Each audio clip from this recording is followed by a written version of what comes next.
Yes, welcome in. Badgers still dancing. They took care of Montana by 19 yesterday, Jesse. It was a closer game than that final score would suggest, but they did what they needed to do. They certainly did. It's all about survive and advance, which is a cliched term, but absolutely accurate at this time of year because there's plenty of teams that would love to still be playing, and the Badgers were a little up against the ropes. I kept thinking of the meme or the scene from Rounders when John Malkovich says, hanging around. Kids got alligator blood. That was Montana to me. And it was a 4-point game, and Gilly James buries the 3, and Wisconsin kind of pulls away from there. So obviously a good win for the Badgers, and they're still playing. Yep, huge 3 from Gilmore there. Draws the charge on the other end and then gets another basket down low. That was a really, really huge point in the game for the Badgers to, hey, let's build this back out, gets back out to a double-digit lead, which is exactly what obviously they needed to kind of like maybe crush the hopes of Montana to be able to be there in the end. They will move on. They're going to take on BYU. We're going to get into all of it. We also got Jim Polzin live from I guess it's not live because we're not doing this live, but he's going to be joining us from Denver, where the Badgers will be back on the practice court today, getting ready for the Cougars, who looked really, really good for about a 10-minute stretch there yesterday, and just absolutely blew VCU out of the water, and then maintained that lead for much of the rest of the game. Before we get into it, Home Field Apparel is the official apparel sponsor of the Swing. They have the best vintage gear anywhere. Check them out at homefieldapparel.com. Use promo code Bucky24 for 15% off your first purchase. All right.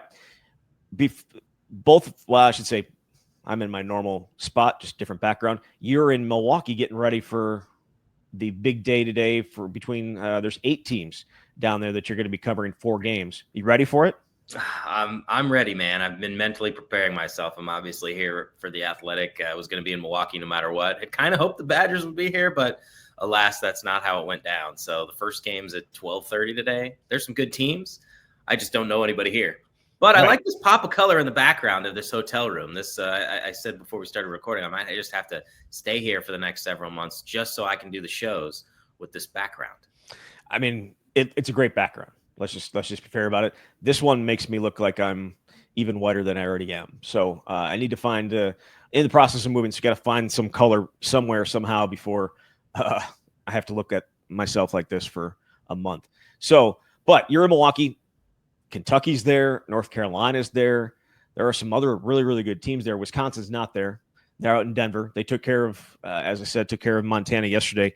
I thought, it wasn't like a great performance, right? It wasn't like an off-the-charts jump out there, beat the brakes off of them, but it was a nice bounce back from what we saw against Michigan, even though they may not have shot it as well as I think some people maybe were hoping going into that one.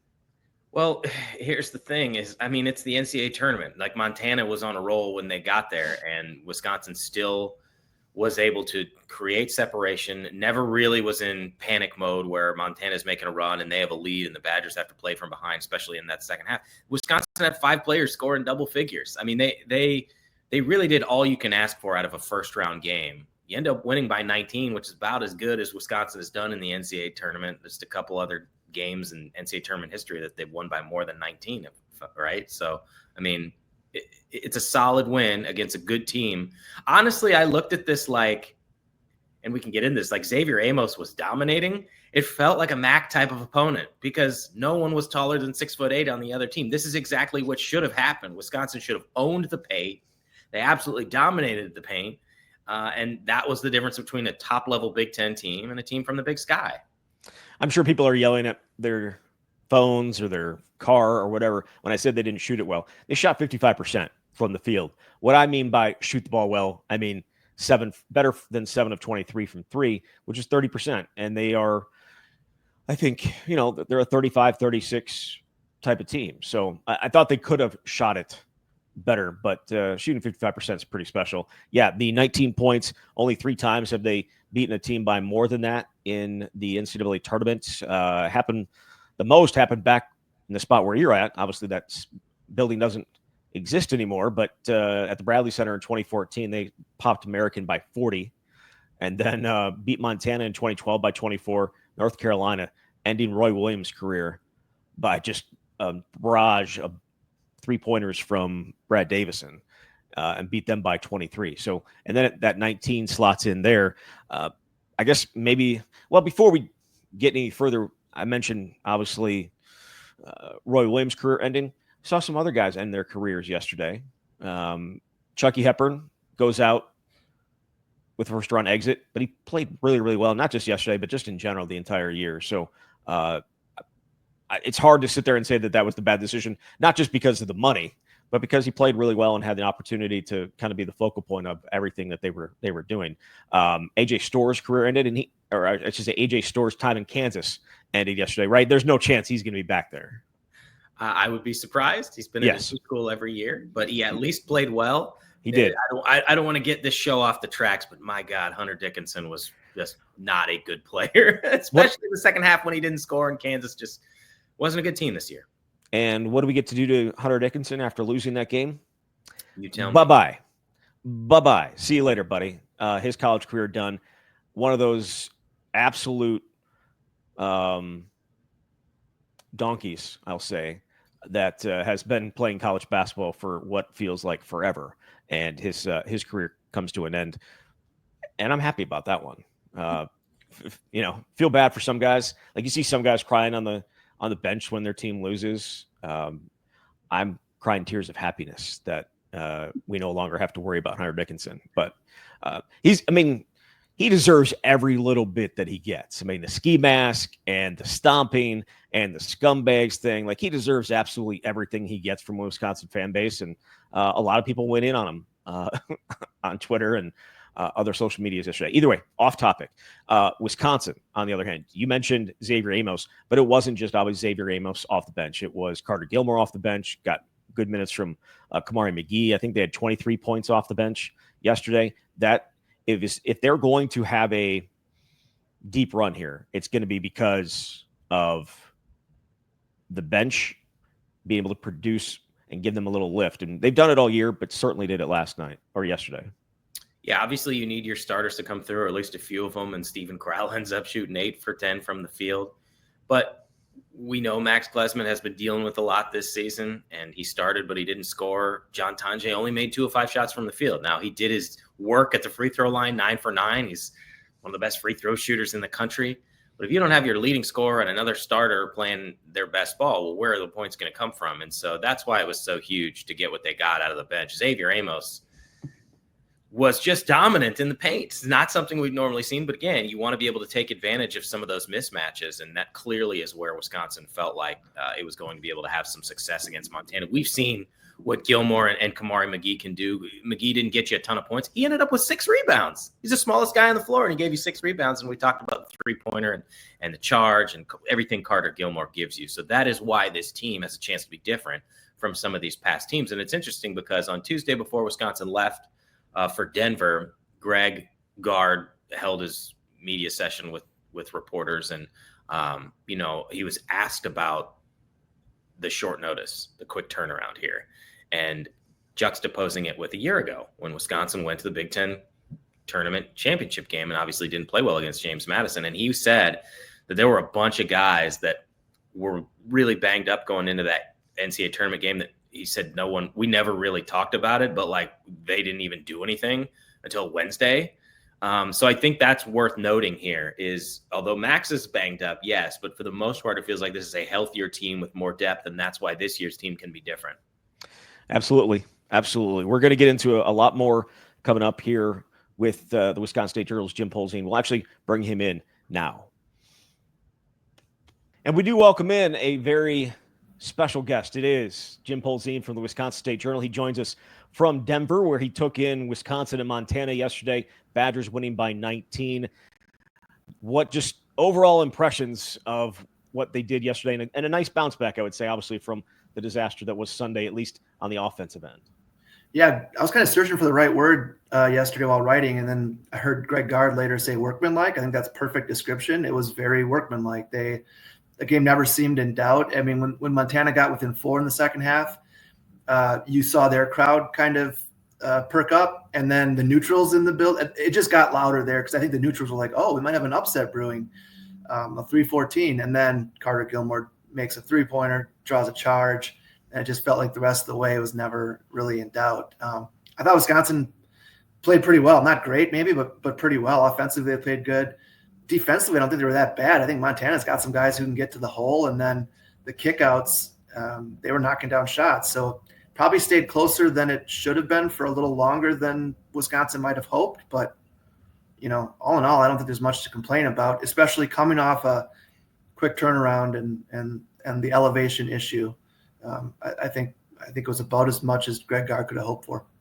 It was a game where Max Klesmit didn't score, where John Tanji had success at the line, but only went 2 for 5 from the field. Do you think that's part of what – first of all, do you think that's part of what can make this team different this year? Do you have any concerns about the pieces to the puzzle having off nights at a time like now? Yeah, I mean, I think I'd feel a lot better about this team's chances if John Tanji were consistently scoring a little bit higher. But I don't feel like that can happen on Saturday against BYU. And I still think Max Klesmit's got a game in him somewhere. Maybe they get through Saturday and that game comes against Alabama in the Sweet 16, or maybe they get that farther than that without him and it comes against Duke in the regional final. I don't know. I think there's a Max moment yet to come. I just feel like he's due. The thing I love about this team, like you said, is you don't know where the points are going to come from, and that is a great thing. Xavier Amos yesterday, Gilmore, like I said. So Stephen Crowell, I think, did what he should have done against a smaller team. He dominated, and I think there's a chance for him to do that Saturday too, because BYU is not a really big team. So it's just a matter of, if one guy's not playing particularly well, they need others to step up, and that's kind of been the equation for this team this year. I was going to ask you about Crowell just because he does usually do very well against teams that don't have size because he's a 7-footer and he has all the confidence in the world to go at it. I know that you said BYU does not have much size. They do have some very athletic bigs though that are not afraid to mix it up down low. And he needs to have a huge game. I think on Saturday he has to play the exact same way he did yesterday, but do it against better competition and have that aggressiveness. Because otherwise, it's very, very tough just to live on the outside. We saw that against Michigan. You cannot just – in these type of games, you can't just be sitting outside hoping to get an open three and knock it down. You have to be able to put the ball in the paint. You have to put, in the post. And, against some stiffer competition, some bigger competition, he hasn't done that necessarily on a consistent basis. Consistent's the word you just said. We've been talking about this for 4 years now. I talked to Greg Steamsman yesterday in the locker room, and he's like, yeah, sometimes like you just wish you could push a button with Steve or punch him in the nose because that seems to get Steve fired up. And I think that's been the struggle with the coaching staff. They love Steve, right? Because of the person he is and the teammate he is. But I think they feel like there's more out there, and getting that on a consistent basis has been the challenge. So yeah, if he can stack 2 straight good performances together and get this team through this opening weekend, that would be huge, because then, as like Jesse said, then Tanji or Blackwell or Max's big game. I just think this tournament is all about heroes coming out of nowhere and stars having big games, even at times where they may be struggling. So it's survive and advance, and how you do that is nobody knows. There was a defensive tackle for Tennessee back in the day that you would have a assistant coach slap him 2 or 3 times before going out for the game. Can't do that anymore. Yeah, right. Well, I mean, he wanted it. He's like, I need it. So slap the hell out of me. And we kind of joked about this last season. Maybe Steven needs that. Maybe he just takes it on.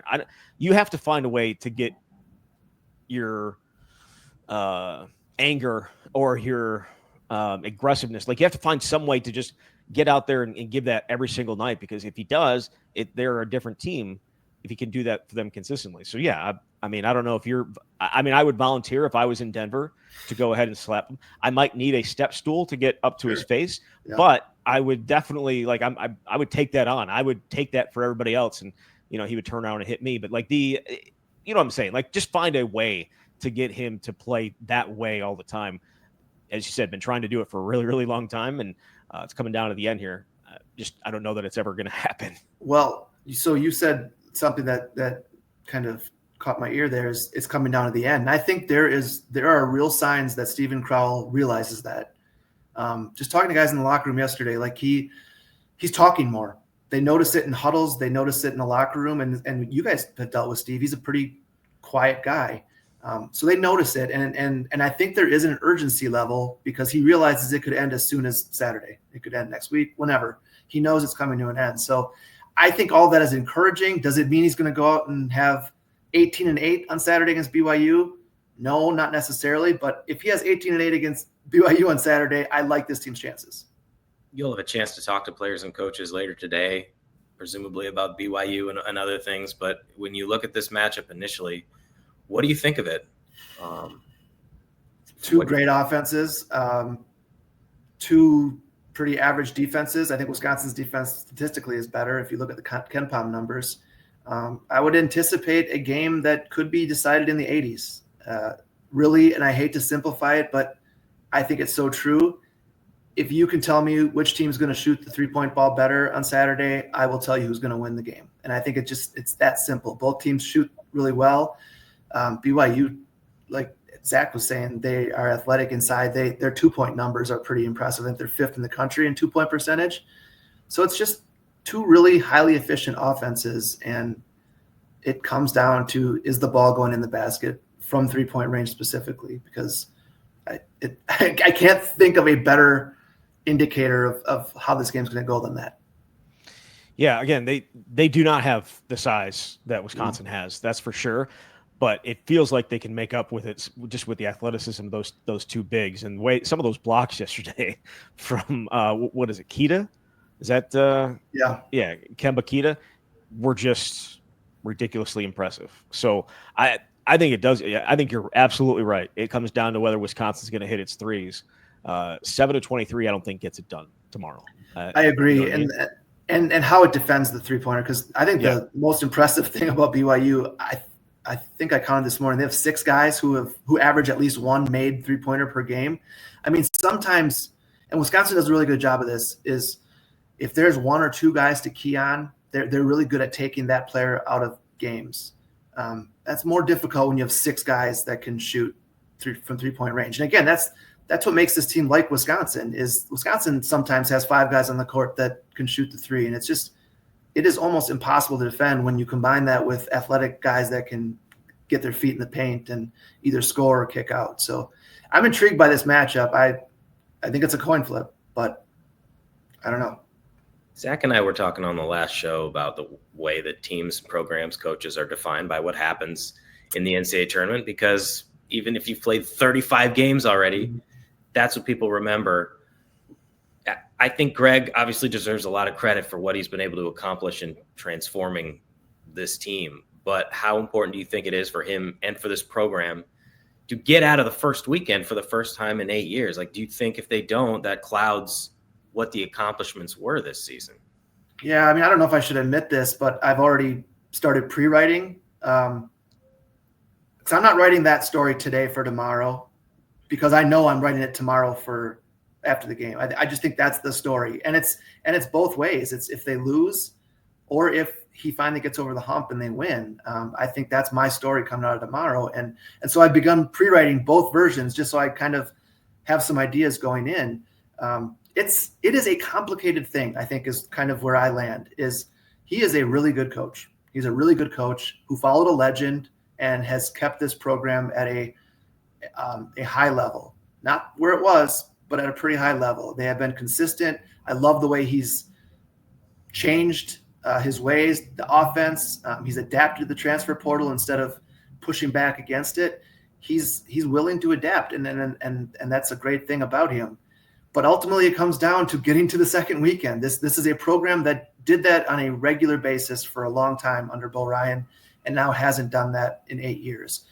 And the reasons, you guys know the games. You can go down the list of why it didn't happen in a certain year, but it happens enough, it becomes a narrative. And until you end that narrative with a win, it just continues to be the but at the end of the Greg Gard sentence. Greg Gard has been a really good coach, and it's hard to get past that. Is it possible to have a great legacy without having great success in March? Or can So you? Go ahead. No, I was going to say, like, we do words for a living, right, guys? And to me, here's where I've landed is there's good, there's really good, and there's great. And then there's probably excellent beyond that. I think Greg Gard is probably in the really good category, you can say. I think to be in the great category, you got to combine regular season and postseason. And he just has not done that yet. I think there's room. I don't think this chapter is over. I don't think this book is done. I think he's got room to do that. And we've seen it with other coaches. They've finally gotten over humps, and then they've changed the narrative about themselves. So did that answer your question? Because I think that's where I land, is that I don't know that he can have a great legacy without NCAA tournament success, or at least consistent NCAA tournament success. I totally agree, and it's at a different level, right? Because Bo did it on a consistent basis, getting the elite or getting to the Sweet 16, getting into that second weekend. But it was always even though he won 4 national titles and all that stuff at the Division III level, was could he get over the hump and get to the Final Four? That's why can't he get to the Final Four? It was the same thing with Sean Miller at Arizona for a long time. It's like he can't get over the hump, and he finally did, and it changed how I think some people, at least on a national level, viewed him. Somehow it still took him this long from last year to get into the Naismith Basketball Hall of Fame, but it changed, and Greg has that opportunity tomorrow to start making people think differently about postseason success with him. Yeah, I totally agree. I mean, I think, and I don't want to gloss over the job he's done here, because I do think it's really hard to follow a legend, and I do think in this day and age, it's hard to win with NIL, and you're competing with, from a money standpoint, and you're putting together a roster on the fly in April and bringing guys into your program that you don't really know. And that's got to be scary as hell. Right. So I think he deserves a lot of praise for that part of it.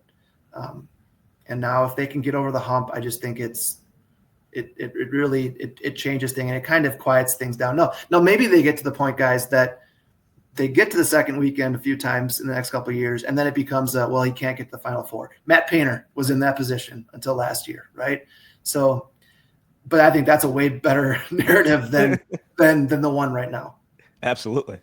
From a purely aesthetic standpoint, where does this team rank in terms of most enjoyable to watch and to cover? And the caveat to this sometimes is the most enjoyable to cover also give you the best stories, and some of that has to do with what happens in the NCAA tournament. I mean, I think we would probably all agree that the one that made the national title game is at the top, but where do you rank this team from joy to watch and also joy to cover? Yeah, joy to watch and joy to cover. I think this team comes the closest to those Final Four teams. And I don't think it's so hard to – I don't think there's ever a team that's going to be as enjoyable as that one from an eye standpoint and just dealing with people. And it's different for me, guys, because I was a beat writer back then, and so I'm with that team almost every day. And so you get to know them for Frank Kaminsky over the course of 4 years, and now afterwards once his career's over. So I haven't really gotten to know these guys until like the last couple of weeks. There's been a lot of what makes it easier for reporters to build relationships is open locker rooms. Yeah. Like 30 minutes in there to the point where you're like, should I leave? Because it just seemed like it's been too long. So it's been great. And these guys have been really loose and fun and willing to tell their stories.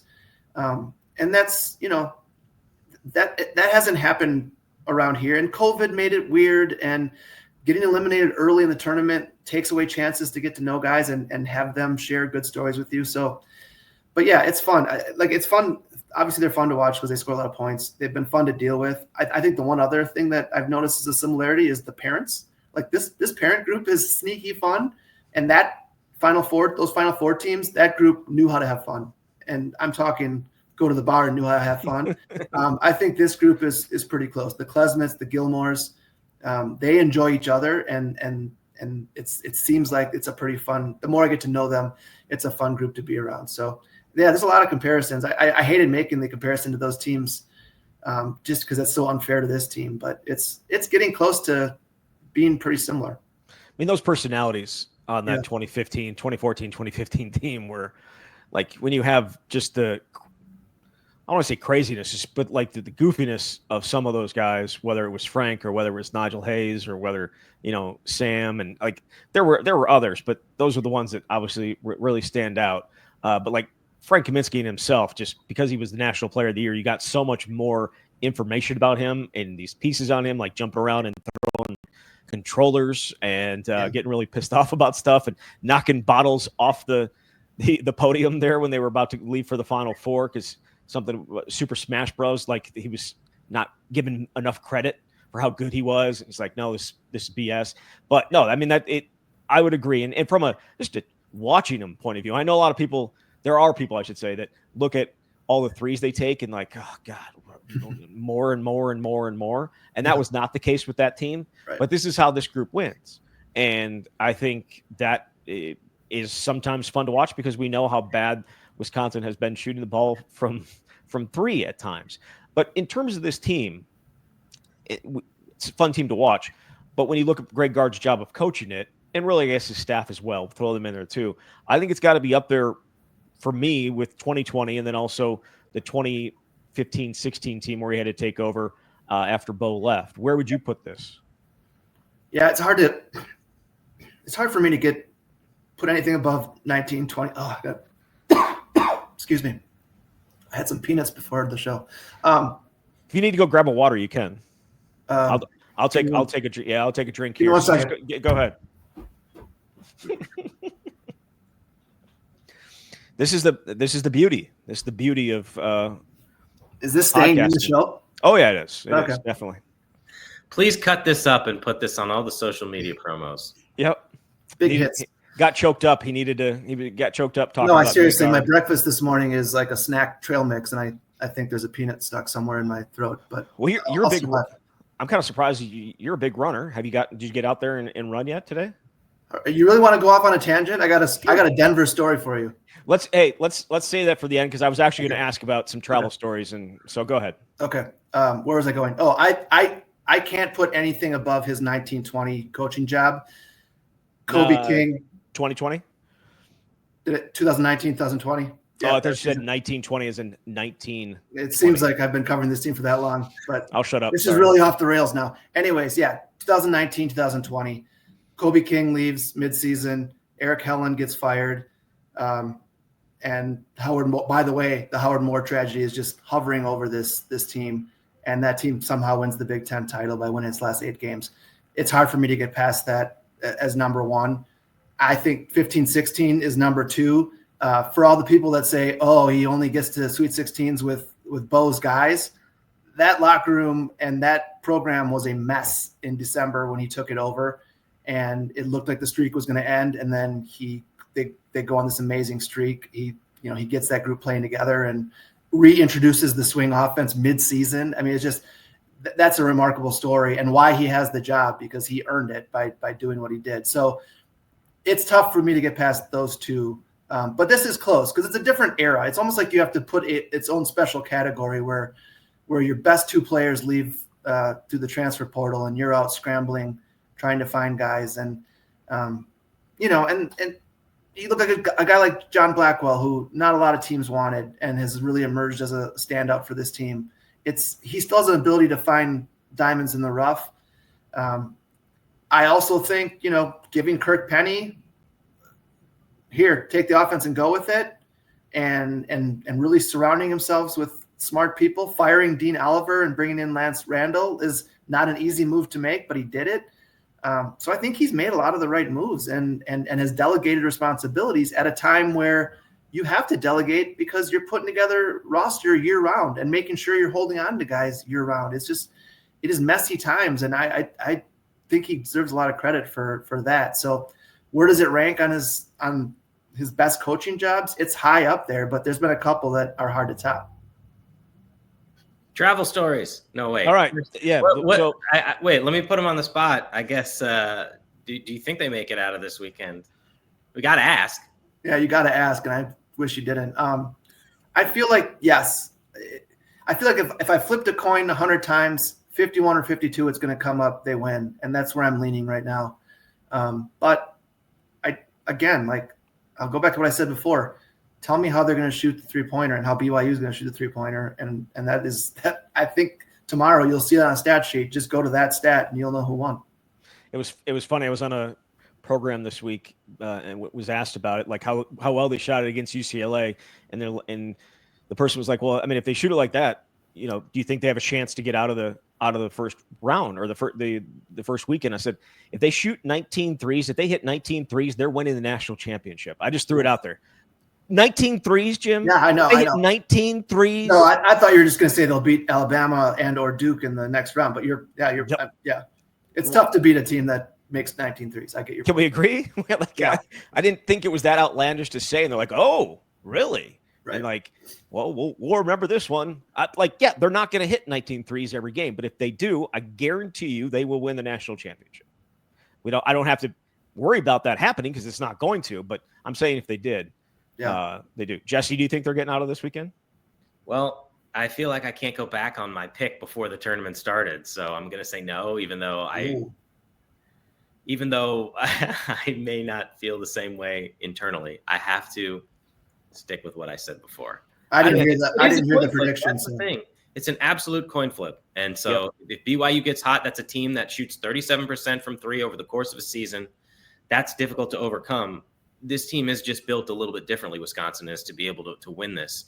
I do think the draw they got in general, I don't know if you could say anybody gets an easy draw, but it's a really hard draw after Montana. Yeah. I mean, Zach, what do you think?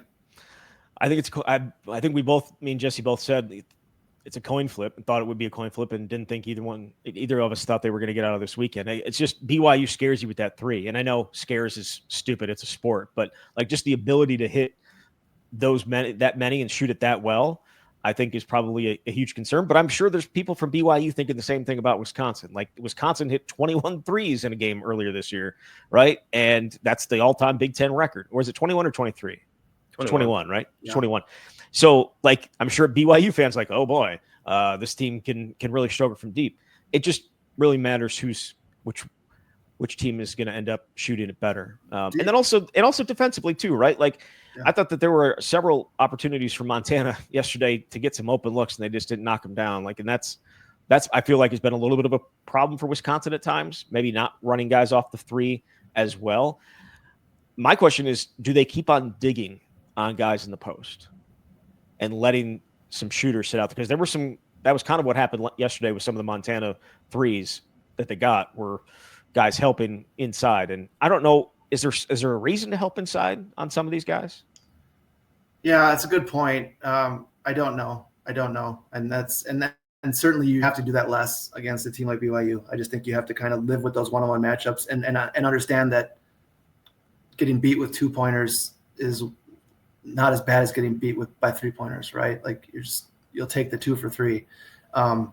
I think one thing we really haven't mentioned is foul trouble too, right? Like that's going to dictate, and it could work both ways. I think there's a chance Wisconsin could get some of those guys on BYU in foul trouble, but if John Blackwell, Stephen Crowell get in foul trouble in the first half and have to sit, sometimes that's all that takes in these games. And so I don't know, like it's really hard to predict this one.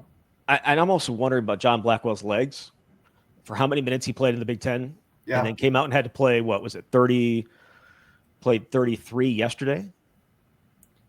Can he, especially against some of the, I mean, he's got the ball in his hands so much. Yeah. And it's just, I'm sure it's taxing, not just physically, but mentally, but I think he also really enjoys it. What can't happen write that down. Because I'm talking to him today, and that's actually a really good conversation starter. What can't happen is him just driving into the lane and getting caught too far underneath the basket, which has happened. He was great.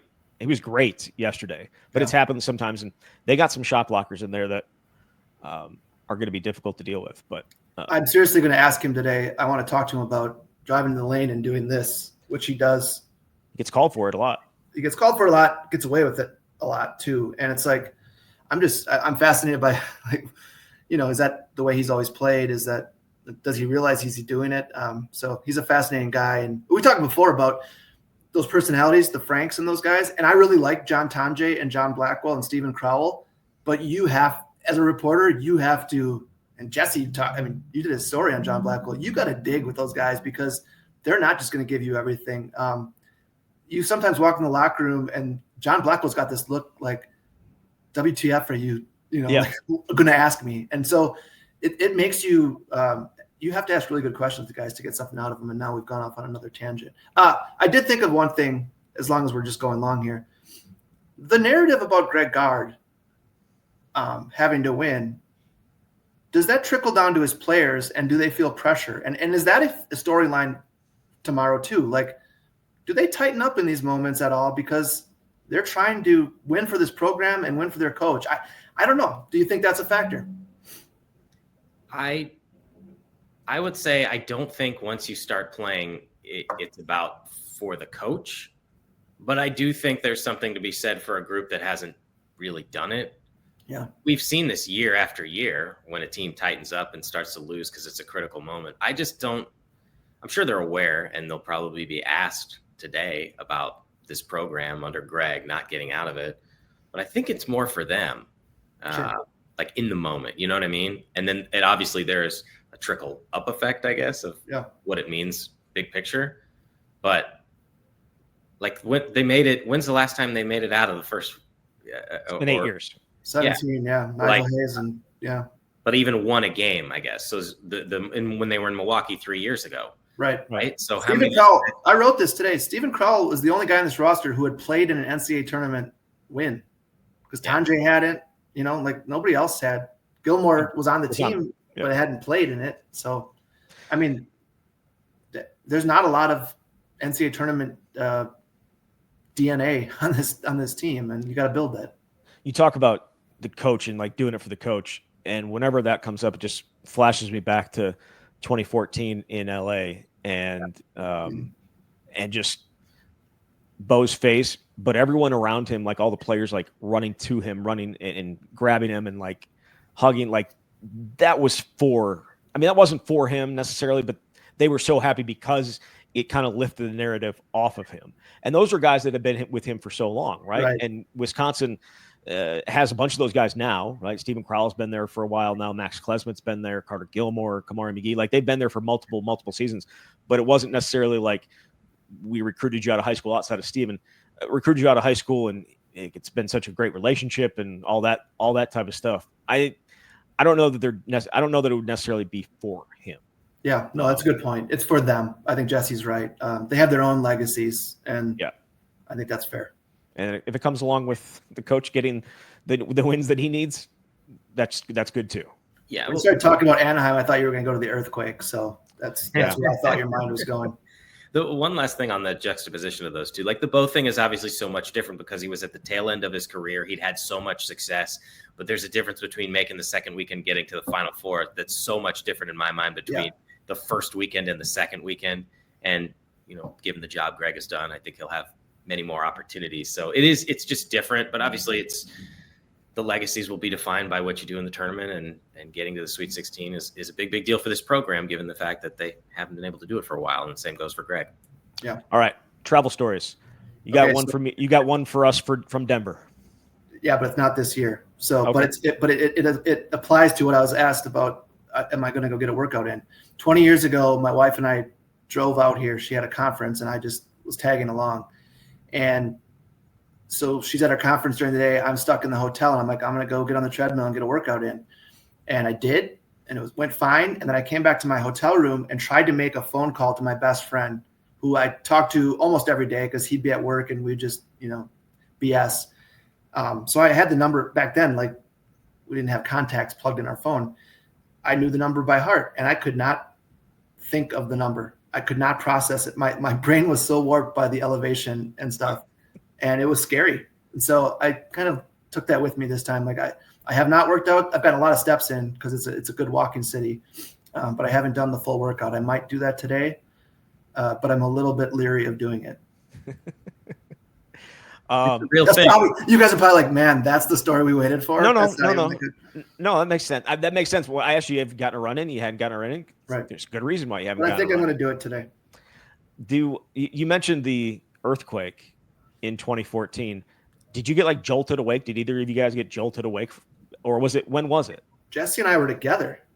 Oh, really? Me, Jesse, Sure. Tom Oates, and Rob Hernandez, I believe. Jesse, is that right?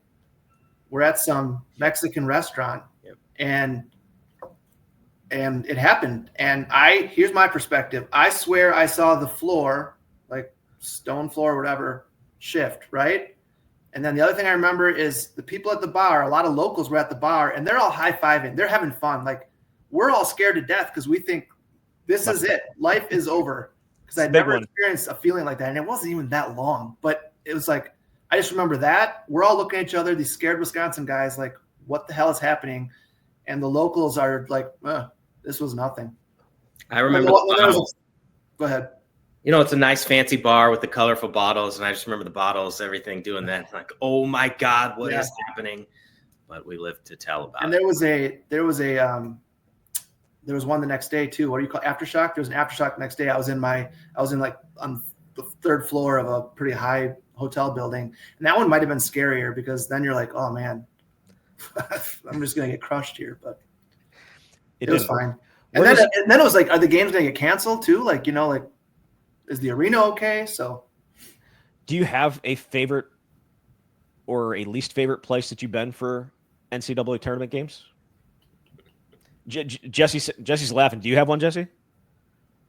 I mean, no, not necessarily. The first tournament I covered was the one when they lost to Marshall Henderson in Kansas City, so it was a 2-hour experience. It's mostly about what Wisconsin does, I think. Right. So, but I feel like Jim gets out in the city and does stuff. So maybe, do you? Feels like you do a little bit. I don't think I can't think of a bad one. I've had a lot of good ones. Buffalo was terrible because there was a giant snowstorm there. I'll say Buffalo. Okay.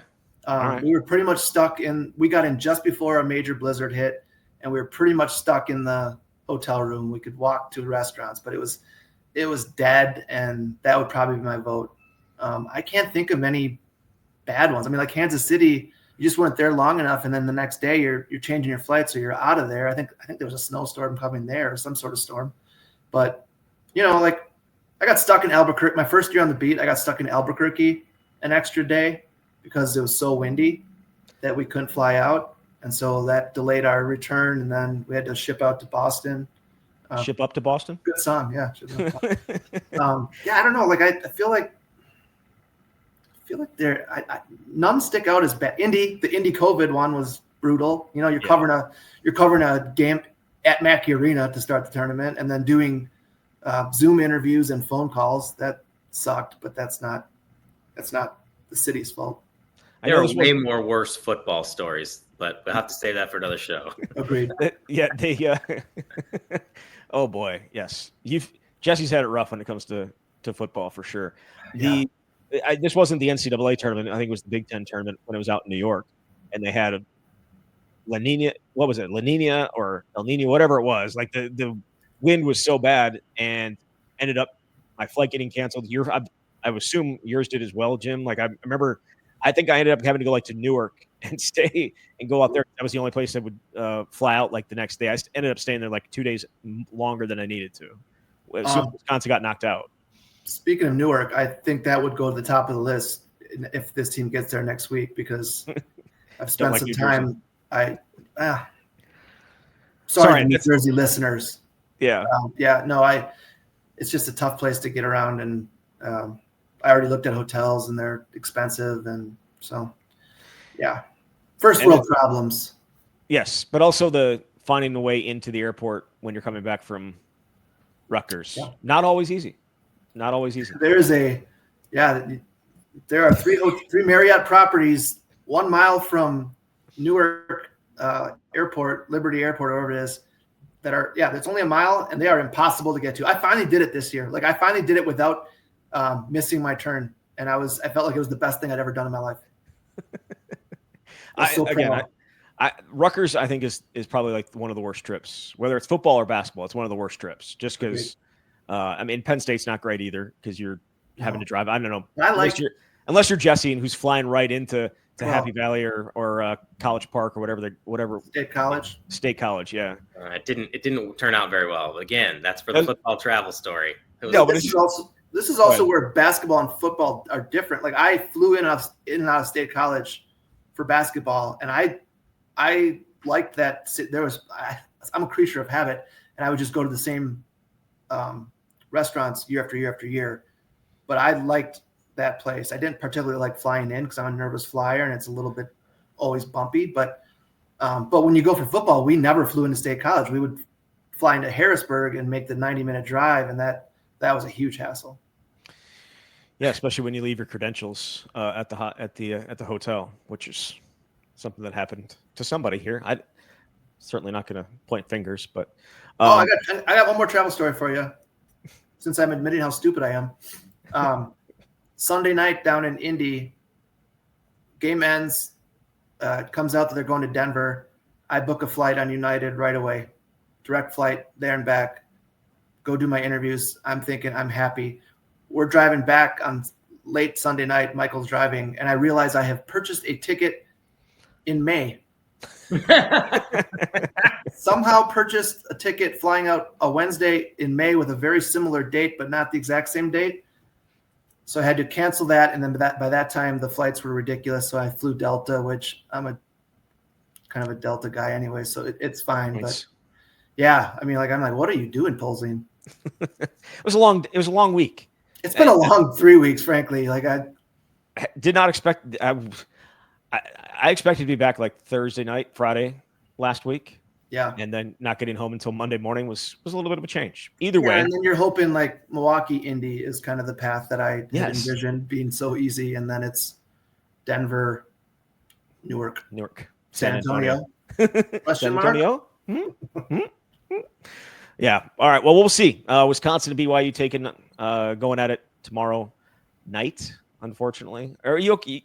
I mean, you prefer like the 12:30, right? Oh, we've had a great run of early games, and it gives you so much time to work. And like that's part of the reason why I'm pre-rating for tomorrow. I don't know. We haven't even talked about whether I can get a column in the paper Sunday morning, but I'm sort of pre-writing for my own, just to have some time on put my thoughts together, win or lose, but also then I'm not scrambling. Well, enjoy it out there. Jesse is in Milwaukee doing all that good stuff, but really appreciate you jumping on, Jim, and safe travels back tomorrow. Or tomorrow. No, Sunday. Sunday night. Yeah, that's another thing. Sunday night flight. The Thursday, Friday. Really, the Thursday, Friday thing just makes it feel like the weekend right away. So today feels like Saturday, even though I agree. Yeah. So, all right, appreciate it, Jim. Thanks, guys. Take care. All right, there he is, Jim Polzin from the Wisconsin State Journal. All right, appreciate Jim Polzin for jumping on. Let's jump into some listener questions here, Jesse. Asked for him yesterday, and we will see. Butterbuilt asks, overreaction or no? Based on how the two teams looked in round one, BYU will be favored against Wisconsin. I'll say overreaction. Has the line come out? Yeah. What is it? I thought originally I think Wisconsin opened as a 1.5-point favorite. I'm going to check it now to see what we got here for the real ones are the ones who come into the question section and just straight up ask the overreaction or no. So as Zach said, if you ask it, it's getting in the show. Wisconsin still 1.5-point favorite according to ESPN Bet. So we have our answer. We do. They can shoot. He's talking about BYU. They can shoot and have muscle down low. Crowell is already preparing his shell so we can crawl into it once he gets bullied. I'm very worried. Are you very worried for Wisconsin? No, I'm not very worried. As we talked about when Jim joined us, it does feel like a coin flip, which makes sense when you get to this stage of the tournament and it's a 3-seed, 6-seed matchup. Wisconsin has the horses to win this one wire to wire. I mean, I really believe that. This is just such a different team from the ones that we've seen of late. The problem is we've just seen so many moments over the years, and it's not unique to Wisconsin, where a team just has an off stretch of a game, and BYU is of the caliber that the Cougars can take advantage of it. We talked about this before the tournament started, but this BYU team, outside of losing to Houston, I believe, in the Big 12 tournament, and Houston is an unbelievable team this year. They'd won 9 in a row coming into that. They beat Iowa State, which is a 3 seed twice, and Kansas, which, okay, save it for another time, but they beat Kansas by 34 points in Provo. It is a very good BYU team, but I do think Wisconsin, this is not, I don't look at this and think like, oh, they have reason to be scared. They just have to play their best ball. Brian asks, is Xavier Amos the X factor for the team? And he says, yes, pun intended. Well, certainly you can make the case that he is the X factor, but I think there are multiple guys. But you saw what he did, and it felt to me like that was the perfect. I was thinking this as I was watching him go to work in the post. Like, this is what he experienced when he was at Northern Illinois, and it was a MAC type game in terms of the size of the opposition, where no one was taller than 6'8", and that was the type of a matchup where he can thrive. So, I mean, if he brings that off the bench, you got a really good shot. Sam says, can you do a quick recap of the BYU VCU game? BYU won. Was that quick enough? Was that quick enough?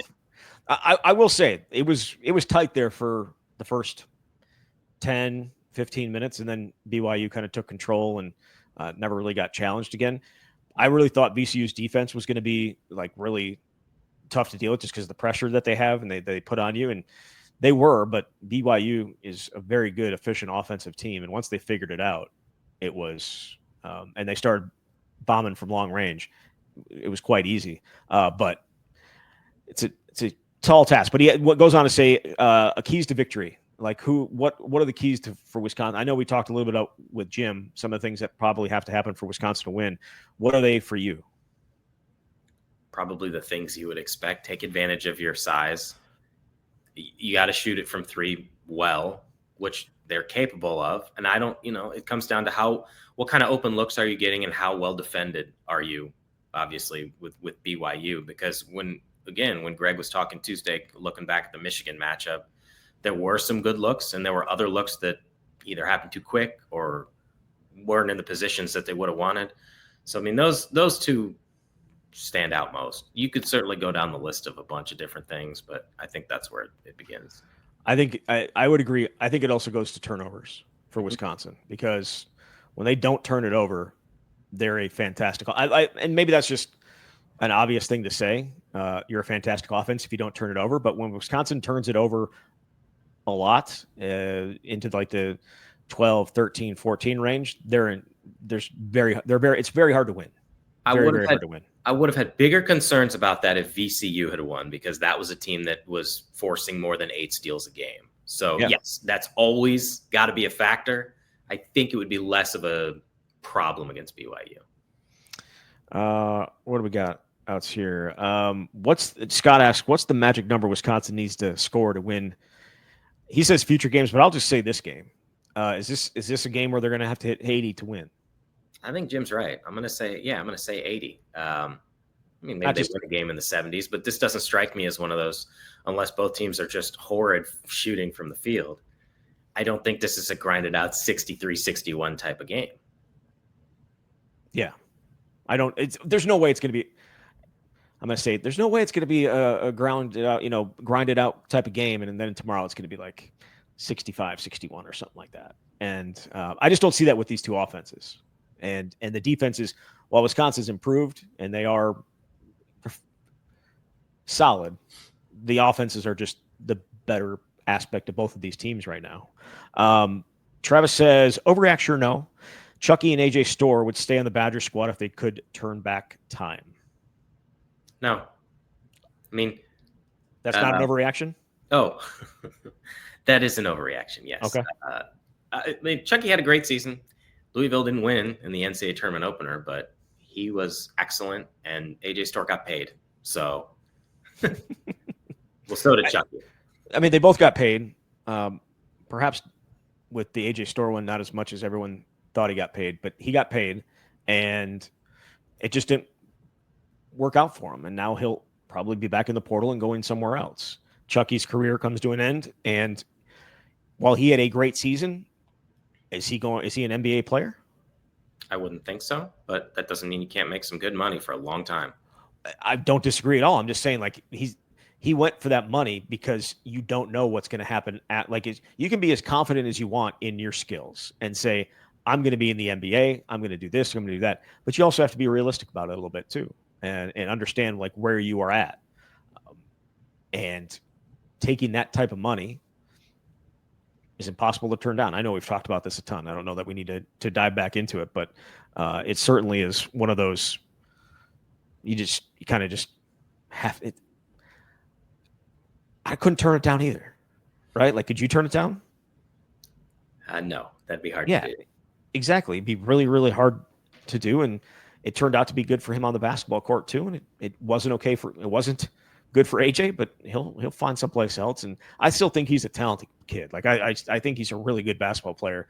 It just wasn't perhaps the greatest fit there. I feel like he's a guy that probably needs to be the focal point of a team as opposed to being fifth, sixth option for Kansas. Yeah, that's fair. I don't know. Yeah, I mean, he didn't start well in the NCAA. Kansas is their team. I mean, they were a long time ago, not anymore. All right. Well, we will see how it plays out on Saturday night, Wisconsin and BYU, and then we'll be back to talk about it probably Monday as Jesse gets back from Milwaukee and all the good stuff that's going to be happening at Fiserv Forum. But Jesse, appreciate it. Enjoy your time down there, and we'll talk on Monday. Thanks, Zach. Talk soon. All right, there he is. Jesse Temple from The Athletic. You've been listening to The Swing.